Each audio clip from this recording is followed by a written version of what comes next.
Hello friends, welcome to Reva Designers. In the video beginners class இதில் வந்து ப்ளவுஸில் front piece எப்படி cut பண்ணுறதுங்கிறத பற்றி தான் பார்க்க போகிறோம். ஆல்ரெடி கை அப்புறம் பேக் பீஸ் இதெல்லாம் நம்ம கட் பண்ண வீடியோ வந்துருச்சு. நீங்கள் நம்ம சேனலில் அந்த வீடியோ வேணுன்னா செக் பண்ணி பார்த்துக்கலாம்.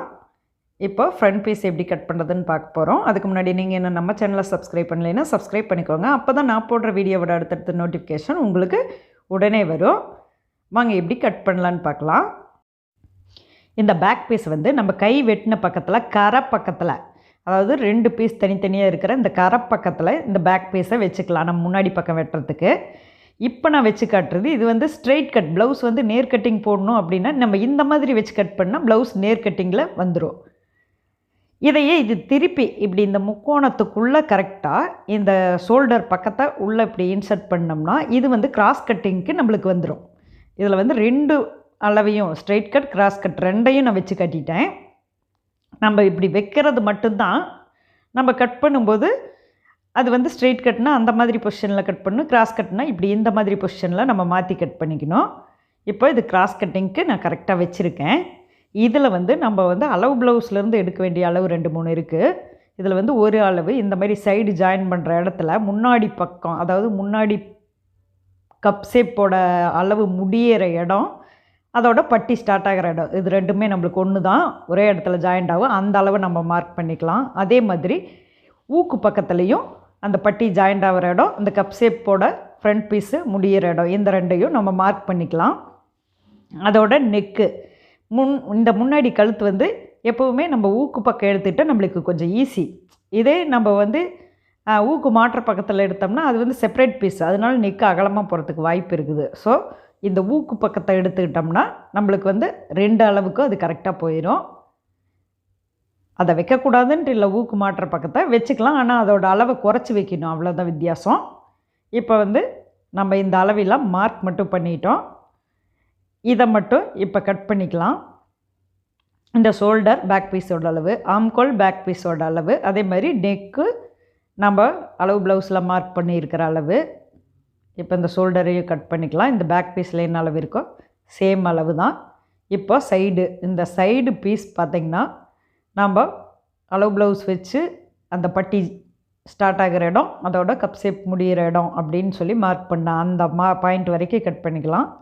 இப்போ கழுத்து வந்து அளவு ப்ளவுஸில் என்ன அளவு இருந்துச்சோ அந்த அளவை மார்க் பண்ணி வச்சுருக்கோம். எத்தனை இன்ச்சுக்கு இருக்கோ அத்தனை இன்ச்சுக்கு நம்ம ஆல்ரெடி பேக் பீஸில் என்ன அளவு கழுத்து எப்படி வரைஞ்சிருக்கிறோமோ, சரி கட் பண்ணியிருக்கிறோமோ அந்த அளவுக்கு இதை வரைஞ்சிக்கலாம். அதை விட சாதாரணமாக பேக் நெக் நம்ம லோவாகவும் ஃப்ரண்ட் நெக்கு கொஞ்சம் மேலேயும் இருக்கிற மாதிரி அளவெல்லாம் வரும், இல்லை ஈக்குவலாக இருக்கிற மாதிரி இருக்கும். இது கொஞ்சம் ஒரு 3/4 இன்ச்சு கிட்ட வித்தியாசம் இருக்குது. இப்போ இதையும் வரைஞ்சி இதையும் கட் பண்ணி எடுத்துக்கலாம். இப்போ இந்த பேக் பீஸை நம்ம ரிமூவ் பண்ணிக்கலாம். ஏன்னா இதில் நம்மளுக்கு இன்னொரு அளவும் தேவை, அதாவது கப் ஷேப் ஷோல்டர்லேருந்து அந்த கப் ஷேப் முடிகிற இடம் எதுவோ அந்த அளவு நம்மளுக்கு தேவை. அதாவது பெரிய டாட் பிடிப்போம் பார்த்திங்களா, அந்த அளவு நம்மளுக்கு தேவை. ஸோ அதுக்கு நம்மளுக்கு அளவு ப்ளவுஸில் ஷோல்டருக்கு ஒரு 1/2 இன்ச் விட்டுட்டு கீழே பட்டி ஸ்டார்ட் ஆகிற இடம் வரைக்கும் நம்மளுக்கு ஆக்சுவலாக அந்த இடத்துல தான் நம்ம வந்து அந்த பெரிய ஃபஸ்ட்டு டாட்டை பிடிப்போம். அந்த அளவையும் நம்ம மார்க் பண்ணிக்கலாம். இப்படி அளவு ப்ளவுஸ் கரெக்டாக வச்சுக்கலாம். அளவு ப்ளவுஸில் டாட் எந்த இடத்துல பிடிச்சிருக்கோ அந்த இடத்த கரெக்டாக இப்படி இழுத்து வைக்காமல், சுருக்கி இல்லாமல் கரெக்டாக வச்சா மட்டும் போதும். ரொம்ப இழுத்தெல்லாம் வச்சிடக்கூடாது. இழுத்து வச்சா நம்ம தைக்க போகிற ப்ளவுஸு சேர்ந்து கீழே இன்னும் கொஞ்சம் இறங்கிரும், அது சரி வராது. இந்த மாதிரி மேலே ஒரு 1/2 இன்ச் விட்டுக்கலாம். ஆக்சுவலாக அளவு ப்ளவுஸில் நம்மளுக்கு உள்ள ஒரு 1/2 இன்ச் இருக்கும், ஷோல்டர் தைச்சா அந்த கிளாத் இருக்கும். அதே மாதிரி பட்டி பக்கத்துலேயே ஒரு 1/2 இன்ச் எக்ஸ்ட்ரா இருக்கும். இந்த 2 அளவையும் எக்ஸ்ட்ரா 1/2 இன்ச் 1 இன்ச் எடுத்துகிட்டு அதில் என்ன அளவு இருக்கோ அதை அப்படியே மார்க் பண்ணிக்கலாம். நம்மளுக்கு வந்து அதில் இருக்கிற அளவில் சேர்த்துணுங்கிறதெல்லாம் இல்லை, அதில் இருக்கிற அளவு எக்ஸாக்டாக இருந்தாலே நம்மளுக்கு போதும். இப்போது சைடில் இருக்கிற இந்த 3 பாயிண்ட்டையும் ஒன்று சேர்த்திக்கலாம். அதோட நம்மளுக்கு அளவு ப்ளவுஸில் ஊக்கு பக்கத்துலேருந்து டாட் எத்தனை இன்ச்சில் பிடிச்சிருக்குறாங்கங்கிற ஒரு அளவு நம்மளுக்கு தேவை. அந்த டாட் வந்து ஸ்டார்ட் ஆகிற இடத்தையும் நம்ம இப்போ இதில் மார்க் பண்ணிக்கலாம். டாட்டு எத்தனை இன்ச்சில் இருக்குதுங்கிறதையும் இதில் பார்த்து நீளமாக நம்ம மார்க் பண்ணிக்கலாம். அதில் மடக்கி இருக்கும், நாம் அதை அளவு வச்சு இதில் வந்து மடக்கும்போது நம்மளுக்கு அதே மாதிரி வர மாதிரி அது எத்தனை இன்ச்சுங்கிறது 1.5 இன்ச்சுன்னா ஒரு பக்கத்துக்கு 1.5 இன்ச், 2 பக்கங்கிறப்ப 3 இன்ச்சுக்கு நம்ம அதை மார்க் பண்ணணும். அவ்வளோதான். இப்போது இதில் இருக்கிற அளவையும் எடுத்தாச்சு. அளவு ப்ளவுஸில் என்ன அளவு இருக்கோ அதையே நம்ம மார்க் பண்ணிக்கலாம். 1.5 இன்ச்னா 3 இன்ச், 1 இன்ச்சுன்னா 2 இன்ச்சுங்கிற மாதிரி நம்ம மார்க் பண்ணாலே போதும். வேறு அதிகமாக சேர்த்துறது குறைக்கிறதெல்லாம் எதுவுமே தேவையே இல்லை. இப்போது இந்த பாயிண்ட்டையும் சேர்த்து நம்ம மார்க் பண்ணிக்கலாம். ஏன்னா இப்போ நம்மளுக்கு டாட்டோட அளவு தெரிஞ்சால் மட்டும்தான் டாட்டுக்கு இப்போயே நம்ம மார்க் பண்ண முடியும். அதாவது மார்க் பண்ணி குட்டியை நம்ம அடையாளத்துக்கு கட் பண்ணி விட முடியும். இப்போ இதில் நம்ம முன்னாடி கழுத்தை கட் பண்ணி எடுத்துக்கலாம். எந்த அளவில் மார்க் பண்ணியிருந்தோமோ அந்த அளவு கட் பண்ணியாச்சு. சைடு மூக்கு பக்கம் வர பீஸையும் கட் பண்ணிக்கலாம். அதேமாரி கப் ஷேப்போட எண்டையும் இந்த மாதிரி கட் பண்ணி எடுத்துக்கலாம். இப்போ நம்ம கட் பண்ணும்போது பார்த்திங்கன்னா இந்த மாதிரி ஒரு ஷேப்பில் நம்மளுக்கு கிடைக்கும். இப்போ பார்த்திங்கன்னா ஃபுல்லாக ஃப்ரண்ட் பீஸு கட் பண்ணியாச்சு. இதில் நம்மளுக்கு இன்னும் எக்ஸ்ட்ரா ஒர்க்கெல்லாம் இருக்குது. அதாவது ஆம்கோல் முன் கை குழி வெட்டணும். அதோட டாட் பிடிக்கிறதுக்கு நம்ம வந்து குட்டியாக கட் பண்ணி விடணும், அடையாளப்படுத்தணும். இப்போது ஆம்கோலில் நம்ம ஒரு செகண்ட் கட் பண்ணிக்கலாம். இந்த செகண்ட் கட் பார்த்திங்கன்னா நம்ம பேக் பீஸோட அளவு தான் இப்போ ஆம்கோல் இருக்குது நம்மளுக்கு. இதில் வந்து ஒரு 3/4 இன்ச் அளவை இந்த மாதிரி கட் பண்ணிக்கலாம். இது வந்து 3/4 இன்ச்சுங்கிறது ஃபுல்லும் எண்டு வரைக்கும் கொண்டுட்டு போய் நிறுத்தக்கூடாது.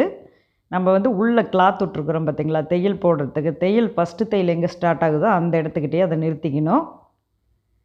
அதை வந்து நீங்கள் அளவு ப்ளவுஸில் எந்த இடத்துட்ட தையல் ஸ்டார்ட் ஆகுதோ அதை நீங்கள் மார்க் பண்ணிக்கலாம். எனக்கு அது ஜஸ்ட் தெரியுங்கிறதுனால நான் அதை மார்க் பண்ணாமல் விட்டுட்டேன். இப்போது அடுத்ததாக இந்த டாட்டோட அளவுக்கு நம்ம ஆல்ரெடி மார்க் தான் பண்ணியிருக்கோம். அதனால் அந்த மார்க் பண்ணின இதை நம்ம வந்து டாட் பிடிக்கிறதுக்கு வசதியாக இருக்குங்கிறதுக்காக அதை கரெக்டாக குட்டியாக கட் பண்ணி விட்டுக்கலாம். கொஞ்சம் ஒரு அடையாளத்துக்காக தான்.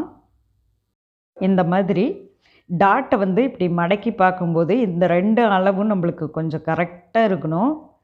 இந்த மாதிரி பொசிஷனில் தான் இது இருக்கணும் நம்ம டாட் பிடிக்கிறதுக்கு. அதுதான் கரெக்டாக சுருக்கே இல்லாமல் நீட்டாக வரும். இந்த கப் ஷேப்பு பர்ஃபெக்டாக இருக்கும் யாருக்காக இருந்தாலும். அதனால் இது வந்து கரெக்டாக வர மாதிரி நம்ம கட் பண்ணி எடுத்துக்கணும். லைட்டாக எந்த பக்கமாவது அதிகமாக இருந்ததுன்னா இதை இப்படி மடக்கி பார்க்கும்போது நம்மளுக்கு கரெக்டாக வர மாதிரி இதை கிராஸை வந்து கரெக்டாக கட் பண்ணி எடுத்துக்கணும். அவ்வளவுதான் இதோட ஃப்ரண்ட் பீஸ் கட் பண்ணுற மெத்தடு. லைனிங்கில் இப்போ ஃபுல்லும் நம்ம லைனிங் கட் பண்ணியாச்சு. இப்போது ப்ளவுஸ் பீஸில் இந்த லைனிங்கை வச்சு சேம் அப்படியே இருக்கிற என்ன அளவு இருக்கோ அதை அப்படியே கட் பண்ணிக்கலாம். இப்போ இந்த லைனிங் பீஸில் எது கிராஸுன்னு இதில் பார்த்துக்கலாம். பார்த்திங்கன்னா இப்படி இழுத்த இது நேர், இது கிராஸு. இதில் கிராஸ் பக்கத்தில் நம்மளுக்கு எந்த பக்கத்தில் கரெக்டாக வசதிப்படுதோ அந்த பக்கம் பார்த்து நம்மளுக்கு இப்போது இந்த பக்கம் கரப்பக்கத்தில் பார்த்து இதை வச்சுக்கலாம். ஏன்னா நம்மளுக்கு பட்டிக்கு துணி வேணும். நம்ம இன்னும் பட்டி கட் பண்ணலை, அதுக்கு துணி வேணும். அதனால் இருக்கிற துணியை நம்ம வேஸ்ட் பண்ணாமல் இந்த மாதிரி கரெக்டான லெவலாக பார்த்து இதை இப்படி வச்சுக்கலாம். இப்போ இந்த பக்கத்தில் பார்த்திங்கன்னா இப்படி தள்ளி வச்சுக்கும்போது இந்த கரப்பக்கத்தில் தள்ளி வச்சோம்னா நம்மளுக்கு அந்த சைடில் பட்டி வெட்டுறதுக்கு துணி நம்மளுக்கு கிடச்சிரும். அதனால் இந்த பக்கத்தில் இதில் இருக்கிற முன்னாடி பக்கத்தோட அளவுக்கு தகுந்த மாதிரி துணியும் கரெக்டாக இருக்குது. 2 பீஸ்க்கும் துணி எச்சு கம்மியாக போகாத அளவுக்கு இந்த மாதிரி நல்லா கரெக்டாக பார்த்து இதை அப்படியே வெட்டி எடுத்துக்கலாம். நம்மளுக்கு நார்மலாக ப்ளவுஸ் பீஸ் வெட்டுறதுல பெரும்பாலும் பெரிய ஒர்க்கெல்லாம் எதுவும் இருக்காது. அப்படியே லைனிங் வெட்டினதை வச்சு அதை விட கொஞ்சம் நம்மளுக்கு துணி விலகிட்டு போய் அது பெரிய டிஸ்டர்பாக இல்லாமல் இருக்கிறதுக்காக வேண்டி நம்ம கொஞ்சம் சேர்த்தி விட்டு ஒரு 1/2 இன்ச் 3/4 இன்ச் சேர்த்தி விட்டு நம்ம கட் பண்ணிக்கணும். அவ்வளோதான். இது ஃபுல்லும் கம்ப்ளீட்டாக கட் பண்ணி எடுத்தாச்சு. நம்மளுக்கு இப்போ ஃப்ரண்ட் பீஸ் கம்ப்ளீட் ஆகிடுச்சு. நம்ம யூஸ்ஃபுல்லாக பட்டி வந்து தைக்கும்போது கட் பண்ணிக்கலாம். அவ்வளோதான் ப்ளவுஸ் கட் பண்ணுற மெத்தடு. ஓகே ஃப்ரெண்ட்ஸ், நீங்களும் இதை ட்ரை பண்ணி பாருங்கள். இந்த வீடியோ உங்களுக்கு பிடிச்சிருந்தால் லைக் பண்ணுங்கள், ஷேர் பண்ணுங்கள், சப்ஸ்கிரைப் பண்ணுங்கள். மறக்காமல் பெல் பட்டன் ப்ரெஸ் பண்ணிக்கோங்க. தேங்க்யூ. தேங்க்ஸ் ஃபார் வாட்சிங்.